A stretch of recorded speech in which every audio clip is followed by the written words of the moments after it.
이번에 A매치가 급하게 이루어진 게 아니지 않습니까? 네. 그동안 뭐 했냐는 거지. 어제 경기 한 줄로 표현하신다면 어떨지. 재미도 없게 못한다. 오만 거 한국은 슛도 안 나와요. 슛을 당하지도 않아요. 제 앞에 있는 다른 축구 기자는 계속 쇼츠 보고 있더라고요. 아 진짜로? 패턴이 늘 똑같아요. 송채정 난국의 점입 가격이다. 나 토트넘 보고 왔는데. 점점점. 토트넘 보고 왔는데. 토트넘보다 여기까지 왔는데. 점점.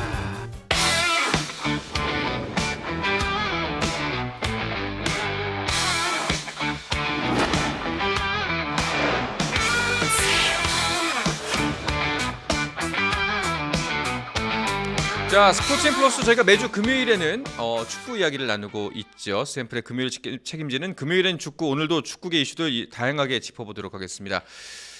파주에서 비행기를 타고 온 이건 기자 스튜디오에 드디어 나왔습니다. 어서 오시죠. 반갑습니다. 네, 안녕하세요. 이건입니다. 파주에서 네. GTX A를 타고 네. 좋더라고요. GTX. 아 그래요? 네, GTX A를 타고 네. 열심히 여의도까지 달려온 이건입니다. 네. 오늘 이제 한국 온 지 며칠 되셨죠?